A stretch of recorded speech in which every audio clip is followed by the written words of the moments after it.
타원형 초상화 에드거 앨런 포 1842년. 내가 심한 상처를 입고 사경을 헤맬 때 내 시종이 한 대짬만은 피하게 하려고 무단으로 열고 들어간 성은 아펜니노 산맥. 아펜니노 산맥은 이탈리아를 남북으로 가로지르는 산맥입니다. 아펜니노 산맥에 자리 잡은 음울하면서도 웅장한 저택들 중 하나로 실제 현실 속에서도 아주 오랫동안 앤 레드클리프, 이 앤 레드클리프는 18세기에 인기를 누린 고딕 소설 작가라고 합니다. 깊은 산중의 황량한 성에서 온갖 악한 세력과 싸우는 감수성이 예민한 여주인공을 주로 등장시켰다고 하네요. 앤 레드클리프의 상상 못지않은 위압적인 자태를 자랑하는 곳으로 보였다. 겉모습을 찬찬히 뜯어보건대 그 저택은 그저 잠깐 버려진 곳, 그것도 아주 최근에 버려진 곳인 듯 했다. 우리는 그 저택 중에서도 가장 조그맣고 장식이 소박한 방에 자리 잡았다. 그 방은 주 건물에서 멀리 떨어진 부속 건물인 작은 탑에 있는 방이었다. 방의 벽에는 테피스트리가 걸려 있었고 금빛 찬란한 아라베스크 무늬 액자에 넣은 엄청나게 많은 수의 생동감 넘치는 현대화와 함께 각양각색의 문장이 달린 트로피가 걸려 있었다. 그림들은 주요 벽면뿐 아니라 성의 특이한 구조로 인해 생긴 여러 구석에 쭉 걸려 있었는데 아마도 일시적인 환각 상태 때문이었는지 그 그림들이 내 관심을 깊이 자극했다. 그래 나는 페드로에게 벌써 밤이 되었으니 창문 밖 무거운 덧문을 대고 침대 옆에 놓인 크고 높다란 초에 불을 붙인 다음 침대를 둘러싼 끝에 장식이 달린 검은 벨벳 천으로 된 커튼을 활짝 열어 젖히라고 지시했다. 잠이 오지 않더라도 최소한 그 그림들을 찬찬히 감상하든지 아니면 베개 머리맡에서 발견한 그림들에 대해 묘사하고 비평한 작은 책자라도 읽기 위해서였다. 나는 아주 오래 그 책을 읽었고 아주 경건하고 열렬한 태도로 그림들을 바라보았다. 시간은 쏜살같이 그리고 장렬하게 흘러가 마침내 깊은 밤이 닥쳐왔다. 촛대의 위치가 거슬린 나는 잠자는 시종을 깨우는 대신 가까스로 손을 뻗어 불빛이 책을 더 잘 비추도록 촛대를 옮겼다. 그런데 그러한 내 행위는 전혀 예상치 못한 효과를 가져왔다. 촛대 위 여러 자루의 초에서 발하던 불빛이 그때까지 침대 기둥 중 하나에 가려 어두컴컴했던 구석을 비춘 것이다. 그때까지 내가 전혀 주목하지 못했던 그림 하나가 환한 불빛 속에 떠올랐다. 이제 막 성숙한 티가 나기 시작한 어린 처녀의 초상화였다. 나는 그 초상을 얼핏 훑어보고 난 뒤 황급히 눈을 감았다. 왜 그랬는지 처음에는 나 스스로도 분명히 알 수 없었다. 그러나 그렇게 눈을 감은 상태에서 마음속으로 내가 왜 눈을 감았는지 스스로에게 따져 물어보았다. 생각할 시간을 벌기 위한, 즉 시력이 나를 기만한 것이 아님을 확인하기 위한, 그리고 상상력을 자제하고 좀 더 또렷한 정신으로 그림을 다시 바라보려는 본능에서 나온 충동적 행위였다. 나는 잠시 후 다시 그 그림을 뚫어지라 골똘히 바라보았다. 그러고 있노라니 내가 상상이 아닌 실제 그림을 보고 있다는 사실을 의심할 수도 없었고 또 사실 의심할 생각도 없어졌다. 그 화폭에 촛불이 비치면서 내 감각에 스며들었던 몽롱한 몽환의 상태가 싹 가셔버린 듯 했으니까 말이다. 마치 내가 그 촛불로 인해 화들짝 놀라 정신을 차리게 된 것 같았다. 이미 언급했듯이 그 초상은 어린 처녀의 것이었다.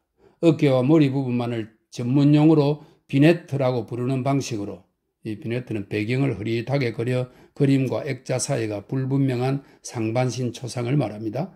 비네트라고 부르는 방식으로 그렸는데 설리가 두상을 그릴 때 즐겨 사용하던 스타일과 아주 흡사했다. 여기서 설리란 화가인 토머스 설리를 가리키는지 그의 아들이며 포의 친구인 로버트 설리를 가리키는지 분명치 않다 이렇게 되어 있네요. 로버트 설리는 손녀인 줄리아의 실물 크기 초상화를 그렸다. 이런 설명도 함께 되어 있습니다. 아주 흡사했다. 팔과 가슴과 빛나는 머리카락의 끄트머리조차도 그림 전체의 배경을 형성하던 희미하되 짙은 색깔의 그림자 속으로 눈에 띄지 않게 녹아들었다. 액자는 타원형으로 짙은 황금색 도금이 되어 있었고 모레스크 스타일은 8세기에 스페인을 정복했던 무어족 특유의 아라베스크 스타일을 말한답니다. 모레스크 스타일의 선조 세공으로 장식되어 있었다. 예술작품으로서의 가치라는 면에서 그 그림보다 더 탁월한 작품은 있을 수 없었다. 그러나 그 그림이 그리도 갑작스럽고 강렬하게 내 마음을 사로잡은 까닭은 단순히 작품이 훌륭해서만도 인물이 속세의 사람이 아닌 것처럼 아름다웠기 때문만도 아니었다.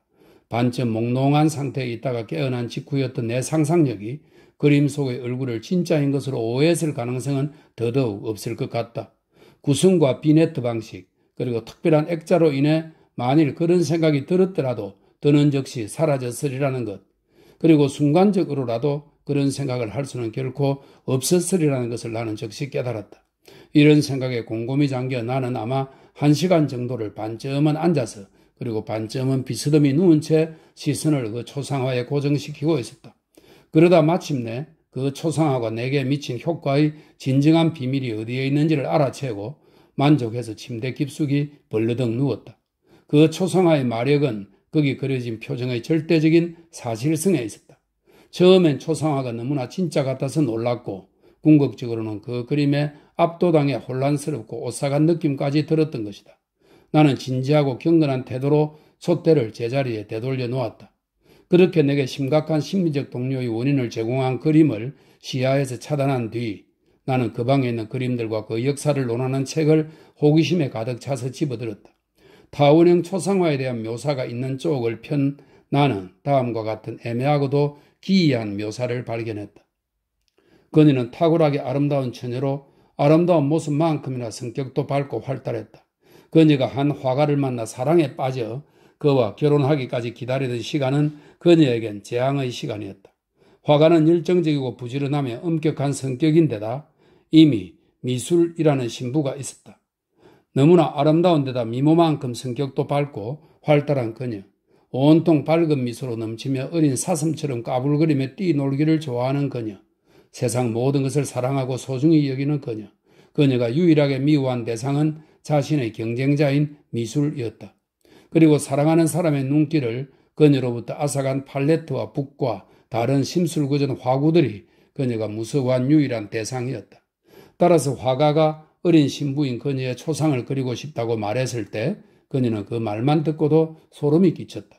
그러나 그녀는 워낙 성격이 겸손하고 순종적이었기 때문에 높은 첨탑 위 어두운 다락방에 얌전히 앉아 몇 주일 동안 그의 모델 노릇을 했다.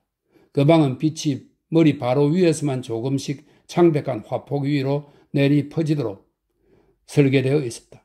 득이양양한 기분으로 작업에 임한 화가는 매일같이 단 한순간도 쉬지 않고 꾸준히 일했다. 그러다 보니 열정적이면서도 광적이며 침울한 성격이었던 그는 몽상에 빠져 현실을 완전히 잊었다. 따라서 그는 그 외딴 첨탑방에 비치는 소름 끼치는 빛으로 인해 새 섹시인 아내의 건강과 활력이 시들어가고 있다는 사실을 제대로 보지 못했다. 그녀가 하루가 다르게 수척해지는 모습이 그를 제외한 다른 모든 사람의 눈에 분명히 보였는데도 말이다. 그러나 그녀는 조금도 불평하지 않고 그저 미소를 지을 뿐이었다. 그녀가 보기에 그 화가, 그 저명한 화가가 이 작업을 통해 정열적이며 타오르는 듯한 기쁨을 얻고 있다는 것, 그리고 그를 너무나도 사랑하는 그녀, 하지만 하루가 다르게 기운을 잃고 쇠약해지는 그녀를 그리기 위해 밤낮을 가리지 않고 열심히 일하고 있다는 것이 분명했기 때문이다. 그리고 실제로 그 초상화를 본 몇몇 사람들은 그림이 실물과 꼭 닮은 것을 보고 참으로 경이로운 일이라면서 화가의 실력뿐 아니라 그가 그리도 탁월하게 묘사한 그녀에 대한 그의 깊은 사랑을 보여주는 증거라고들 속삭였다. 마침내 그의 작업이 막바지에 이르렀을 즈음엔 사람들이 첨탑방에 들어가는 것이 금지되었다. 작품에 대한 화가의 열정이 걷잡을 수 없이 격해졌고 화가가 화폭에서 눈을 떼는 일도 드물어졌기 때문이다. 심지어는 눈을 들어 아내의 표정을 보려고도 하지 않았다. 그리고 자신이 화폭에 바른 빛깔이 바로 자신을 마주보고 앉아있는 그녀의 뺨에서 빼앗아 온 것이라는 사실도 보려고 하지 않았다.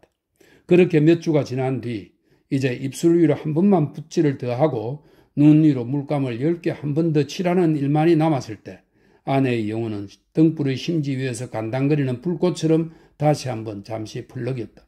붓질과 엷은 색칠이 이어졌다. 그러고 나서 화가는 자신이 열심히 일해 얻은 결과물인 자신의 작품 앞에 잠시 넋을 놓고 있었다. 한시도 작품에서 눈을 떼지 않던 그가 점점 몸을 떨다가 얼굴이 창백해짐에 아연 칠색하여 큰 소리로 외쳤다. 이 그림은 정말 생명 그 자체로구나.